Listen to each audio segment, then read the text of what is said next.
For the last decade or so, school districts across the Treasure Valley have shown a decrease in enrollment numbers, from Boise and West Ada to Nampa and Caldwell. But the school districts crammed in between those last two districts has had the opposite problem, trying to cram too many students into schools built for far fewer.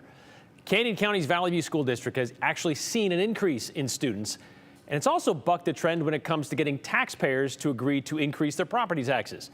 They've been successful, which is why this fall they're seeing the culmination of those two things by opening two new elementary schools to try to relieve some of the pressure of overcrowding. But this could be just a temporary fix, as Aspen Shumpert found out, as district leaders worry that pressure could rebuild in just a few years.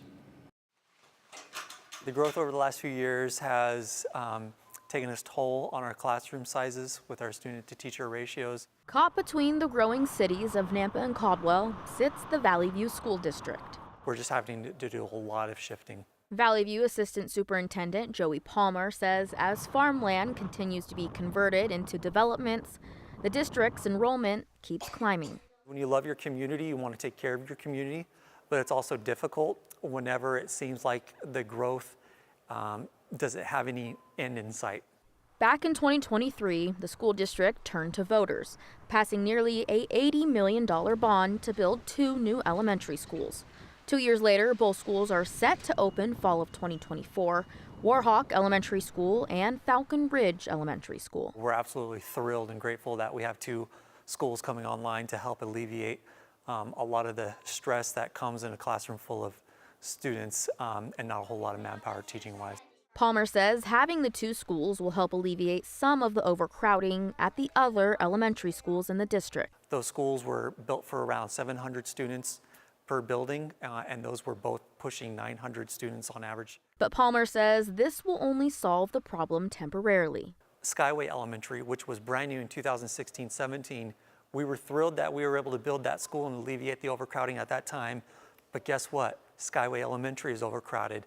So we're repeating history all over again, where we're building two elementary schools, and then we're going to say, at least we're sitting pretty for now. He worries if growth continues, voters may not support funding the construction of more schools. Voters are feeling the burnout. Although we got 72% voter approval to build these two schools, we also receive a lot of feedback at the district office saying, hey, how come developers aren't paying their fair share? He says a better long-term solution may lie in the hands of Idaho lawmakers. Take a look at adding school districts as entities that could take impact fees from developers, just like they do in all the other states. Or local government stepping in, like the Middleton City Council, who passed an ordinance in 2024 prohibiting developments that would put schools over a certain level of capacity. If they did something, it doesn't have to be exactly what Middleton's doing, but if they did think creatively outside of the box, short of legislation saying, hey, impact fees need to be a thing for school districts, for developers to pay,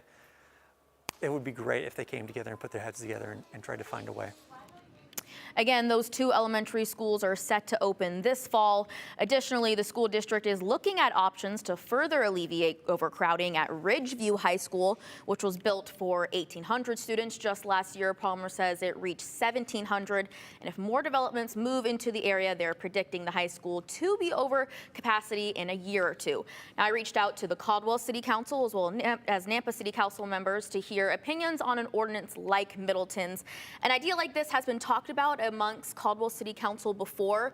Diana Register said she'd be open to bringing it back. Chuck Static said, again, in favor of bringing it back around, but he really wants to see the legislator pass those impact fees for schools to be able to collect. Which is crazy because our partners at the Idaho Press looked into this about 2023 when they were first talking about building these new schools and how the population has increased by 20,000, yet school enrollment in Nampa has dropped, which like is Canyon County. 12%. Meanwhile, Valley View is seeing the opposite trend. Still, because you said, because they're able to move or able to build, and so people can move there with kids, apparently. Yeah, and definitely around Valley View is where we're seeing a lot of those build out, more space to be able to do those builds. So they're really feeling the overcrowding with He also mentioned something that they're looking to lawmakers to do this. Yeah. It's been since 1992 when they passed a law that said no impact fees for schools. Yep. And they've tried several times over the last few years to change that. The last one in 2023 never made it out of committee. Well, maybe in a few years.